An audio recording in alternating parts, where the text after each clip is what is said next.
Welcome to this edition of Mayors Report Dublin. I'm your host, Dr. Marshall Kamina. Joining me today is Vice Mayor Kadri from the City of Dublin. Welcome to your very first appearance on this show. Yeah, thank you. It's an honor to be here. And as you see on radio, long-time listener, first-time caller. So here I am. Well, I'm very glad to see you. I'd like to start out with what we call Mayor's Choice. Is there some topic you'd like to begin with? Yeah, so Dublin is obviously known for its green rolling hills. That's why it was named Dublin. We've got a lot of parks, 24 in fact, within the city of Dublin, which I really enjoy. And you know, what we've seen down south in Southern California, the destructive fires, kind of causes some angst, and so Cal Fire's recently released fire hazard severity maps on our city website, and the public are able to chime in and put in their comments. That goes on for the next couple of weeks, and we're doing everything we can to kind of reduce wildfire risk and manage that effectively. So that's kind of what's on my mind, and especially while the green hills are there, I'm taking advantage of them. There are some people who would say if they're going to have a fire, I'm sure glad it's not around the 4th of July. That's right. Volunteer Recognition Awards. I wonder, we recently covered an event at the Shannon Center at the Dublin Volunteer Recognition Awards. Could you give us some background on this event and how the awards are chosen? Yeah, there are a number of different awards that we offer. Those are done by nomination. This year we had quite a few groups and individuals nominated for a few different awards. The first one was Citizen of the Year, and that was Daniel Cooley, who's a very dedicated volunteer in Dublin. He was chairman of our city's Parks and Community Services Commission, and also works with our city's youth and seniors. He's been volunteering at our St. Patrick's Day celebration and Dublin Pride Week, along with the Creek Cleanup, and currently also serves on the Dublin High Athletic Boosters and Dublin Partners in Education DPI. You can always find him volunteering at snack nights, at the snack bar at game nights, excuse me. We also had Young Citizen of the Year, who was Suhani Gupta, another very deserving winner. She's a Dublin High School junior and founder of Neuro Health Alliance, which is focused around mental health awareness. And she partnered with DUSD, the Dublin Unified School District, to develop anti-cyberbullying training programs that are being shared with students. And she does a lot of mentoring and also is involved in martial arts at her school and involved with student government, so perhaps a future student leader. And then the next award was around the Organization of the Year, which was Sensory Wall, Inc. And they're doing some really neat stuff. It started as a local student, Eagle Scout student. No, is that right? Yeah, that's right. Atarfa Sharma, who wanted to create inclusive environments in classrooms. And so he built these walls in a few schools within Dublin Unified, where children are allowed to touch and sort of engage with on their sensory needs. And now he's looking to expand that beyond just Dublin schools and the Tri-Valley. So very excited about that. And then we have two other awards that are Mayor Selects.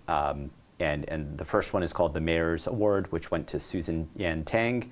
She's a very dedicated volunteer within our community and works on canned food drives and toy drives during the holidays, park cleanup events, warm coat donation collections, as well as coordinating some cultural events in Dublin.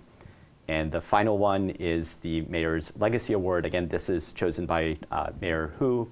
And the Alameda County Fire Division Chief Bonnie Terra was selected for this. Oh, good choice. Do you know her? Yes, good choice. Yeah, excellent person. Fantastic. She's been our liaison between Dublin and the Alameda County Fire Department and leads all of our city's disaster preparedness efforts. She's also been very involved in the community, spending countless hours of her time and money to support veterans, military families, city staff, as well as the residents of Dublin. So had a huge list of organizations and individuals that were nominated. The selection process is always very difficult, as you can imagine, and we're very excited about the recipients this year.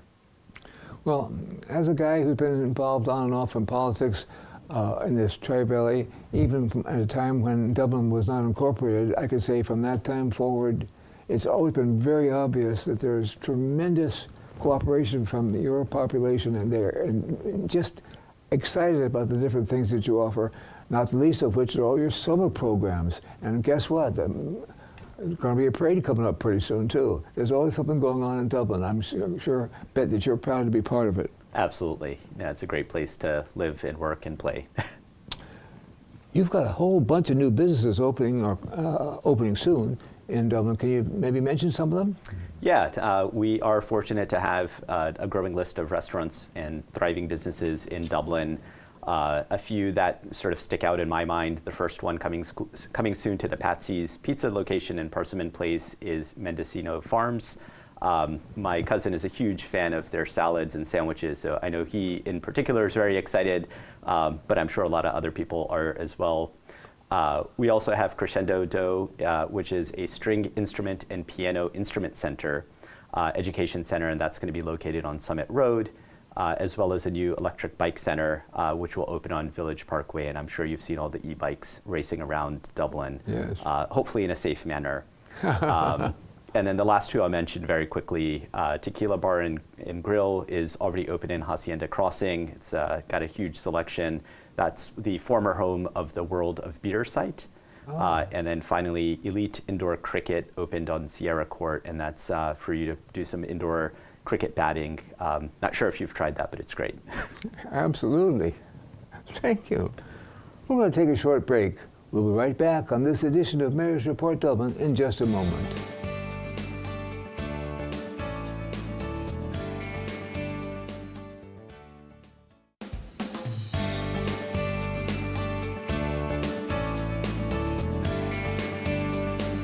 Welcome back to this edition of Mayor's Report in Dublin.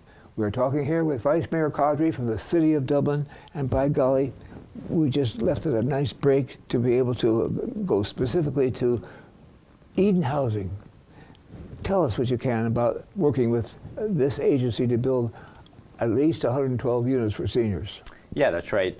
So the Eden Housing Project proposes to develop a 1.32 acre site on Regional Street within the downtown specific transit-oriented district. So that's the walkable district right in front of the West Dublin Pleasanton BART station.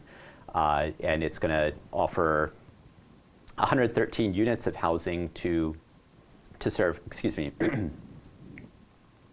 That project consists of 113 units of housing to serve low and very low income seniors in particular.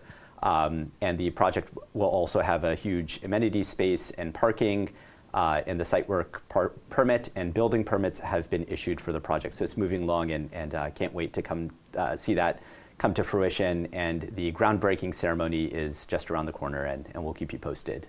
You have a date at this point? Don't have a date yet, but it's coming in the near future. But those are going to be 112 or 13 families. They're going to be very much in the middle of everything going on that you can imagine. It's got to be very exciting for the tenants as well as for the builders and the citizens here that you have. Absolutely, yeah. The connectedness, being in that transit-oriented district, is going to be great for those seniors. I alluded earlier to summertime activities, for which I think Dublin is very famous. But it seems like we're still in the winter, but it's time to start thinking about summer. Can you tell us a little bit about the summer activities and where we should look? And how absolutely. Yeah, the summer activity guide was released in mid-February, so just a few weeks out. It is filled with lots of fun activities to keep everyone busy. And I want to be mindful of the point that this is not just for kids, this is for the entire family. They've got programs for seniors and infants and teens and kids, and just a lot of great programs that are happening, dozens and dozens of programs throughout the summer. It has quite a bit of aquatic programs, learning how to swim, the Dublin Green Gators swim team, and the swimming programs in terms of training are everyone from preschool all the way up to adults. So really excited about that and water safety. There's also quite a few programs in STEM, so the science and technology. Obviously, as a scientist, that sort of appeals to me. Yes. But they've got a lot of programs around the arts, dance, acrobatics, sports, and so much more in addition to the STEM programs. And then with some of the parents working during the summer months, we do have day camps. We've got dozens of these camps available in the morning, in the afternoon, in the evenings, all day camps, where kids can have a great time socializing and learning and having fun all throughout the summer. And as I mentioned, the activity guide was released in mid-February, and all Dublin households should have received that in the mail. It can also be found on our website, dublinrecguide.com. Plus, we must remember that one of the additional very famous activities now is the David Halbert Memorial Water Slide. Yeah, the wave is a great addition to Dublin, and I really enjoy my time going down those water slides. Nature in our backyard, that's a photo contest to end all photo contests. And I wonder if you would elaborate. Yeah, absolutely. It's always a fun time of year. It's a love letter to Dublin, right? We've, as I mentioned at the very beginning, we've got beautiful scenery all around Dublin, and this is a way to capture that in a photograph. And it's open to everyone in Dublin, and the timeline is basically the last year, so April 2024 until March 31st, 2025, and the Monday, March 31st is the final day to submit entries, and those can go to our website, dublin.ca.gov/NIOB, which is Nature in Our Backyard. And a panel of judges basically look at all the submissions, narrow those down to the top 10, and then the community decide on the top 4 photographs, and there are a couple different categories there. And then winners receive gift certificates to a few different companies, including Mike's Camera here in Dublin, and metal photographs, so metal prints of their photos so that they can keep those. And then they're invited to City Council, where we'll recognize them from the dais. That'd be helpful, wouldn't it? Yeah, absolutely. Are there any upcoming events or announcements you'd like to make? Yeah, I think the big one is St. Patrick's Day, so that's a huge 2-day celebration. Is it the 42nd? It's either the 41st or the 42nd. Now you're getting me. Well, it's close anyway. But you're absolutely right. Yeah, it's right around there. I don't know that detail off the top of my head, but I know we celebrated the 4th, and it was a big splash when we did that. But yeah, it's a 2-day celebration. It's actually our largest event here in Dublin. We've got 3 stages of Irish music and dance. We have a large food court with festival favorites, and of course some Irish delicacies, the bangers and mash and fish and chips and things like that, as well as a huge Irish marketplace where you can get authentic Irish clothing. I'm not sure if you're into a kilt or if you have one, packaged foods and gifts. So just a very lively celebration. It really brings the community together, whether you're Irish or not. You can celebrate. And I think we have over 250 vendors selling all sorts of foods and gifts, as well as a carnival for the kids. And we'll be featuring Irish Guinness beer and Smithwick's beer for the grown-ups. Is it green beer? It is not green. I see. Okay. And then just to add to that, the Dublin Historical Society will host the Shamrock Gala at the Shannon Community Centre on Friday, March 14th. The Dublin Rotary Club will present the parade on Saturday, March 15th in downtown Dublin, beginning at 9:30 a.m. And then on Sunday, this is always my favorite, runners and walkers can participate in the Shamrock 5K run and walk, if that's your thing. I'm a runner, so I'm going to be enjoying it that way. And then we'll also have our group from Dublin here, or excuse me, Ireland here, that are from our sister city, Bray, Ireland. Yes. They'll be joining us again this year for a lot of the festivities. Have you been at any of their events when they have come over? I have, yeah. They're really a nice group. Absolutely. No, a very lovely group, and definitely know how to celebrate. Yes. Well, this may be the last parade where former Mayor Tim Sobrani will be the center of attraction. Now he's going to go on to be a union boss someplace. Yeah, I mean, he's been a great announcer over the years and just knows how to rile up a crowd. So if he's not doing it next year, we will certainly miss him. I think he'll be around. Me too. It's in his blood. His heart is Dublin. Oh, I want to thank you so much for all the things you mentioned. And thank you for watching this edition of Mayors Report Dublin. Join us for the next episode right here on Tri-Valley TV. I'm Dr. Marshall Kamina, and I thank you for joining us.